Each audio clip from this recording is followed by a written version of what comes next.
가정의 비결이라는 주제입니다. 시편 23편을 제가 읽겠습니다. 아까 같이 읽었죠? 여호와는 나의 목자시니 내게 부족함이 없으리로다.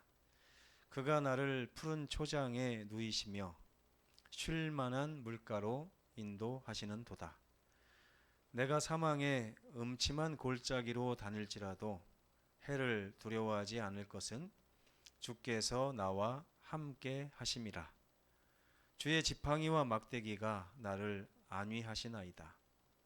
내 평생에 선하심과 인자하심이 반드시 나를 따르리니 내가 여호와의 집에 영원히 살리로다. 아멘. 이 시는 다윗의 시죠. 굉장히 유명한 시입니다. 이 시를 기독교 서점에 가면 액자에다가 이렇게 써가지고 만들어놨어요. 그 제목이 뭐라고 썼는지 아십니까? 시편 23편하고 가로 열고 목자의 시 이렇게 써 있어요. 저는 그걸 볼 때마다 뭔가 좀 잘못됐다 이런 생각이 많이 들었습니다. 왜냐하면 이 시는 목자가 쓴 시입니까? 양이 쓴 시입니까? 네? 이게 지금 누가 화자예요? 목자이신 하나님이 쓰신 시입니까? 아니면 양인 다윗이 쓴 시예요? 양이 썼죠? 저는 이것이 목자의 시가 아니라 양의 시라고 생각합니다. 양의 시. 우리 하나님의 어린 양인 우리가 하나님 앞에서 찬양하면서 이렇게 외쳐야 되는 그 내용이 이런 내용이 아닐까 그런 생각이 듭니다. 오늘 행복한 가정의 비결을 제가 좀 성경을 통해서 알려드리려고 합니다. 여러분 가정이 행복하시기를 원하시나요? 설교를 여기서 마치겠습니다. 아무도 원하시지 않는 것 같아요. 행복한 가정을 원하세요, 여러분? 네. 어느 정도 원하십니까? 어느 정도 행복하기를 원하세요? 어느 정도? 네? 생각해 보신 적이 별로 없으시죠? 우리 가정이 어느 정도 행복했으면 좋겠는가? 저는 정말 행복하기를 원합니다. 저희 가정이. 근데 살다 보니까 이 행복하고 우리 가정하고는 좀 멀어지는 것 같아요. 나이가 들면 들수록 인생에 대해서 삶에 대해서 알아가면 알아갈수록 왠지 행복하고 나하고는 내 가정하고는 자꾸 멀어진다는 생각이 드는 것입니다. 예전에 보이지 않는 것들이 자꾸 보이는 거예요.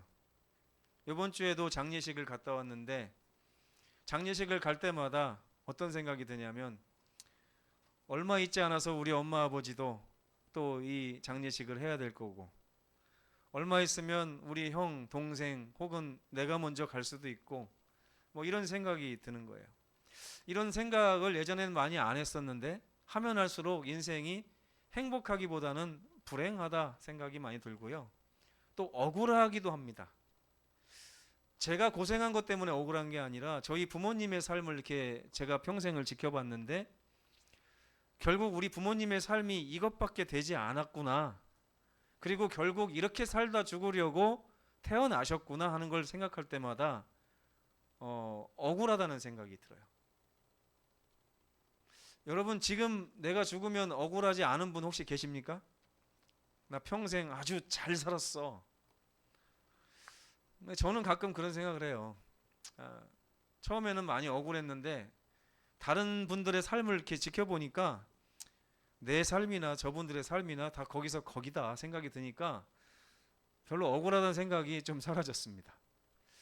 근데 아주 잘 사는 분들을 이렇게 성경에 많이 이렇게 쓰여놨는데 그분들의 삶을 보면 제 삶이 좀 억울하다는 생각이 들어요.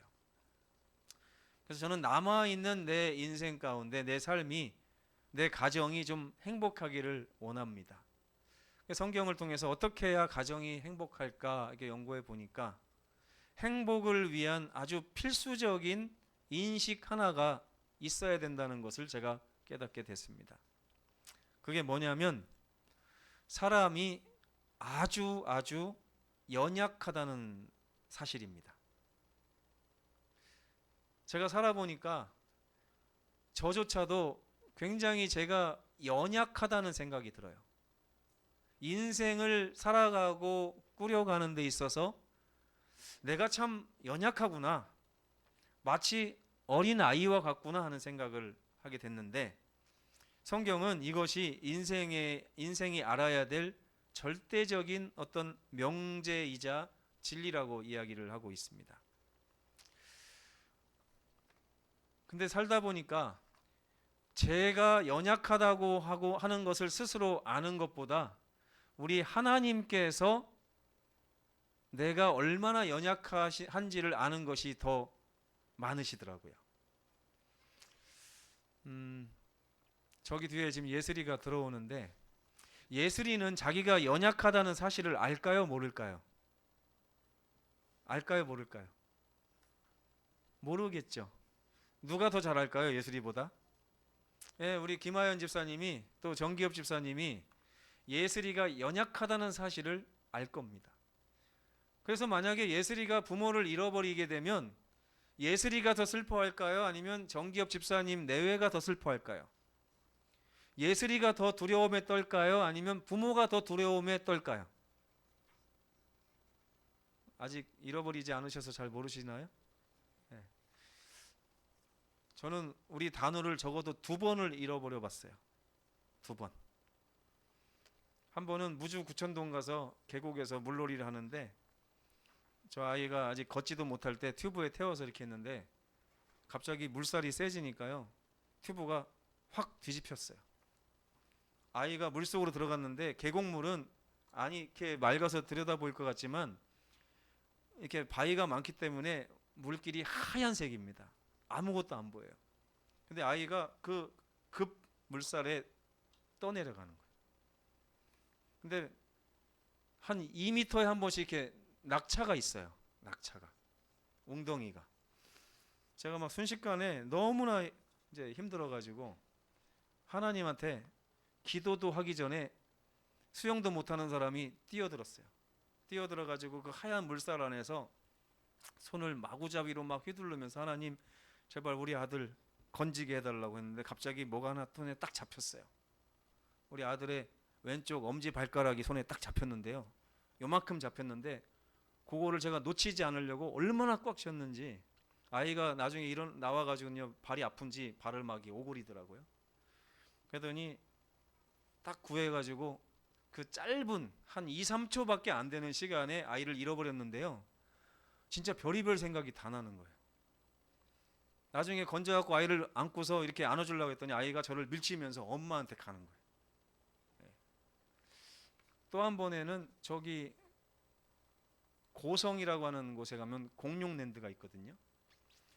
거기 갔더니 저 녀석이 기차를 너무나 좋아해가지고 거기 기차가 있는데 기차를 탔나 봐요. 근데 저희는 타려고 보니까 사람이 꽉 차가지고 다음 기차를 타려고 딱 했는데 기차가 떠나고 나서 보니까 아이가 없는 거예요. 깜짝 놀라가지고 막 소리를 지르면서 저희 부부가 달려갔어요. 막 세우라고 했더니 그 기차가 딱 섰는데 한 칸 한 칸 뒤지다 보니까, 단우야 하면서 막 뒤지다 보니까 맨 앞에서 갑자기 엄마 하면서 우는 소리가 들려요. 보니까 이 아이는 기차가 너무 좋은 나머지 기차를 먼저 탔는데 엄마 아빠가 없다는 사실을 몰랐던 거예요. 단 1분도 안 되는 사이에 별 생각을 다 했습니다. 그때 만약에 못 찾았으면 그 아이의 인생은 변하는 거잖아요. 근데 제가 이걸 보면서 하나님께서도 우리가 삶을 살면서 이 중요한 진리를 깨닫기를 원하시는구나 하는 것을 제가 깨닫게 됐어요. 시편 139장에 보면 여호와여 주께서 나를 감찰하셨기 때문에 내가 어떤 존재인지를 하나님이 아신다라고 하는 표현이 있습니다. 하나님은 우리보다 우리 자신을 더 잘 아시는 분이세요.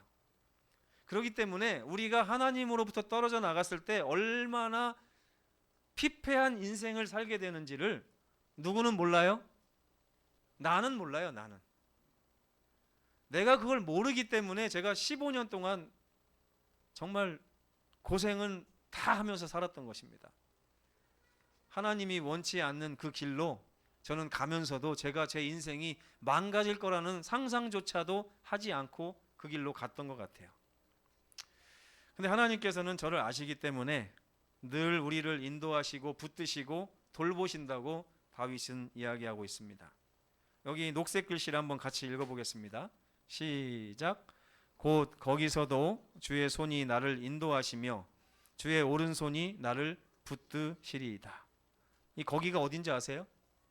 하늘에 올라가도 거기 계시며 음부에 떨어져도 거기 계시나이다 하는 말씀이 그 앞에 나옵니다.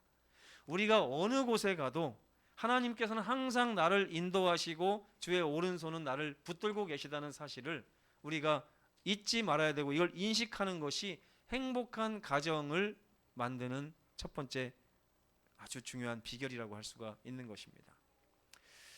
죄인들은 어떤 사람을 죄인이라고 하냐면, 아까 우리 안교 시간에는 사랑의 대상을 내 마음대로 막 설정하는 사람을 죄인이라고 했잖아요.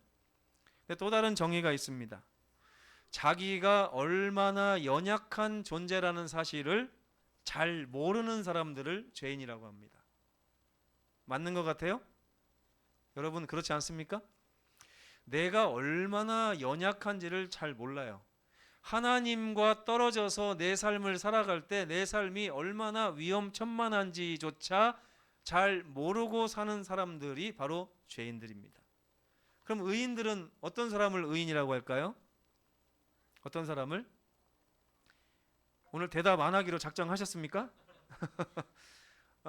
의인은 반대로 하나님과 떨어져서 있을 때 내가 얼마나 위험한 존재인지를 깨닫는 사람들, 알고 있는 사람들이 의인들인 것입니다. 근데 우리는 모두 하나님 없이도 사실 잘 살고 있는 것처럼 보입니다. 직장 다니는 거, 아이 기르는 거, 여행하는 것도, 또 돈 버는 것도, 효도하는 것도, 가족 간에 사랑하며 사는 것도 다 하나님 없어도 잘 할 수 있다고 생각하고 사는 것 같아요. 그렇지 않습니까? 우리 김정욱 집사님 지난주에 여행을 누구랑 갔다 오셨나요? 재진 씨랑만 갔다 오셨나요? 하나님도 같이 가셨나요? 여행할 때도 하나님이 나에게 필요하다 안 필요하다 이런 느낌을 우리가 가지셔야 돼요. 오늘 최장로님 가족이 또 만나신다고 하는데 4분이서 만날 건가요? 아니면 5분이서 만날 건가요? 5분이서 만나시기 바랍니다. 다니엘서에 보면 다니엘의 세 친구가 풀무불에 던졌는데 3명이 들어갔는데 몇 명이 있다고 그랬어요? 4분이 있었다고 했지 않습니까? 근데 여러분 생각해 보세요.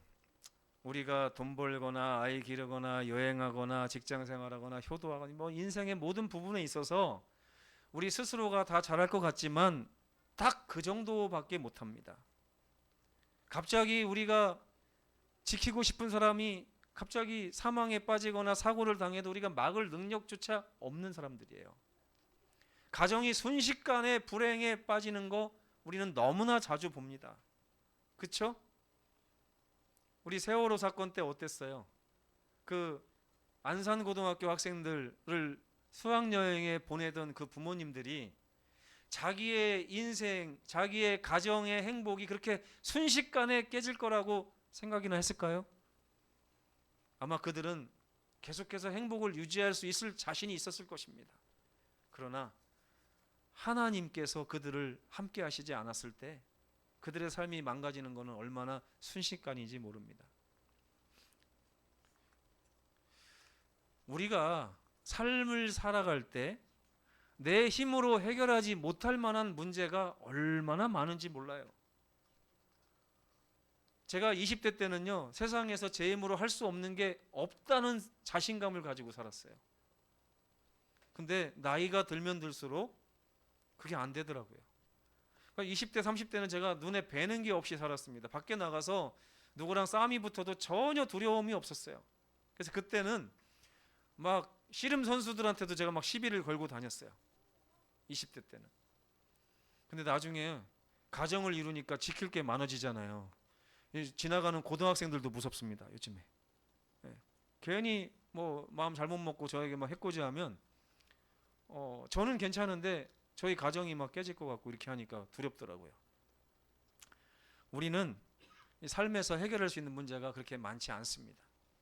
이거를 아는 것이야말로 예술이를 아는 게 아니라 이것을 아는 것이야말로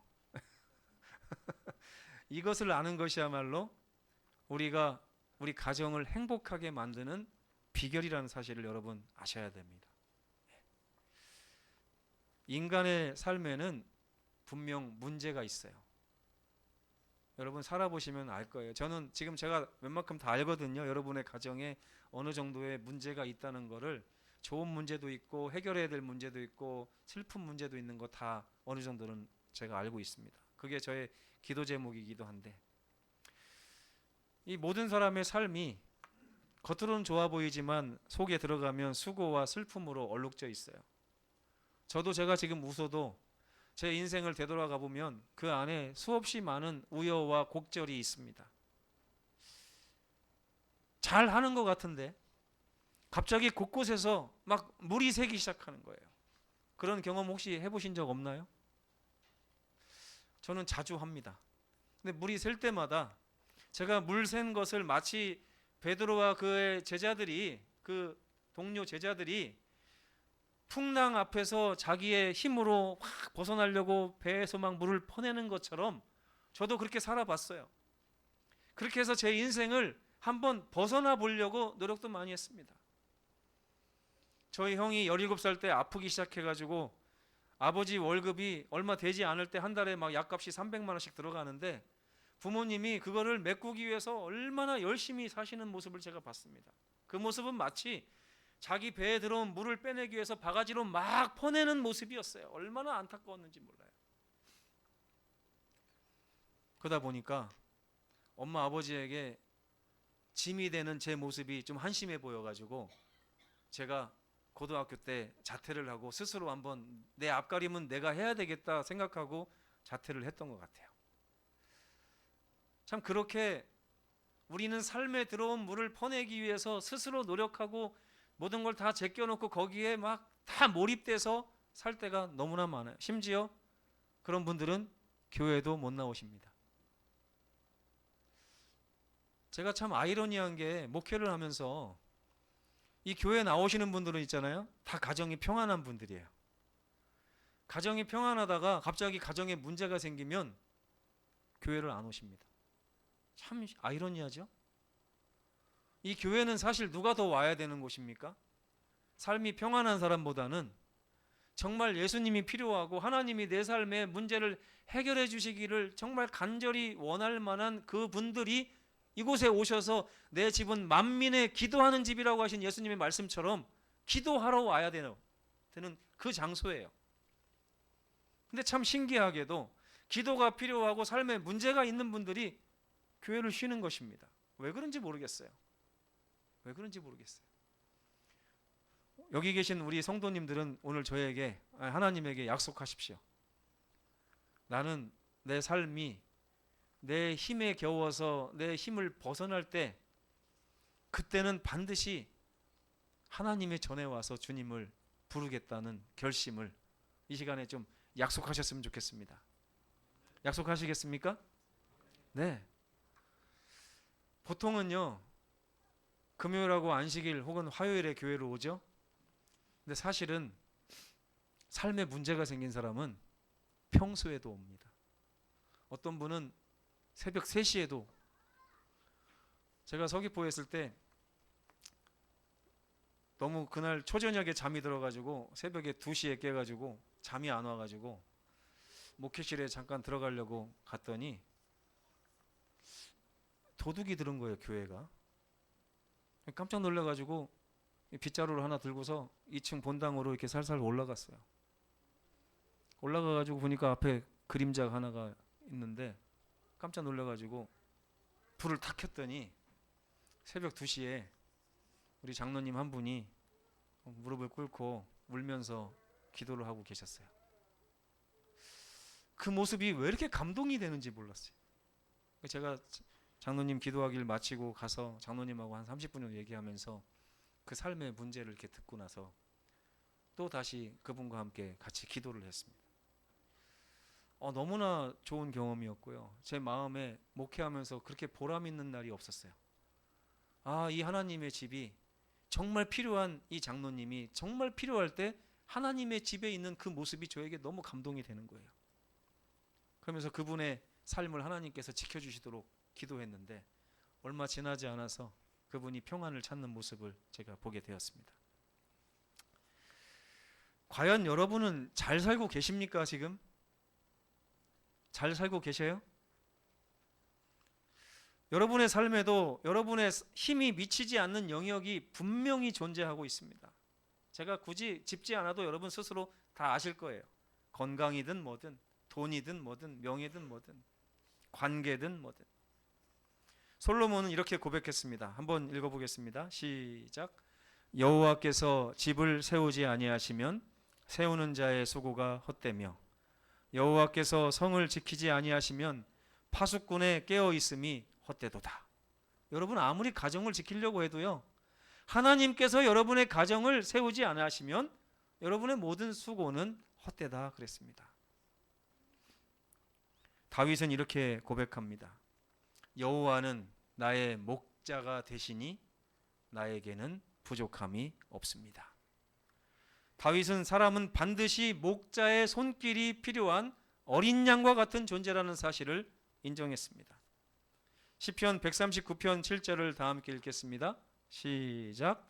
내가 주의 신을 떠나 어디로 가며 주의 앞에서 어디로 피하겠습니까? 아멘. 행복한 가정의 비결은 자기 자신의 연약함을 아는 것입니다. 우리는 곁에서 돌보아 주시는 하나님의 손길이 반드시 필요한 사람들이에요. 하나님의 성전에 자주 오시기 바랍니다. 일주일에 안식일 날만 달랑달랑 오고 평소에는 내 힘으로 다 해결해야지 이렇게 사시지 마시고 자주 오시기 바랍니다. 그리고 교회가 멀으시면 집에서 자주 하나님을 만나시길 바랍니다. 시편 23편은 이렇게 맞춰집니다. 내가 여호와의 집에 영원히 살겠습니다. 이것이 다윗의 고백이에요. 예수께서는 오늘 여러분을 초청하십니다. 내 안에 거하라. 나도 너희 안에 거하리라. 나를 떠나서는 너희가 아무것도 할 수 없음이라. 이렇게 말씀하시는 주님의 음성에 반응하시면서 행복한 가정을 주님의 도우심으로 말미암아 이루시는 우리 모든 성도들 되시기를 간절히 바라면서 말씀을 마치겠습니다.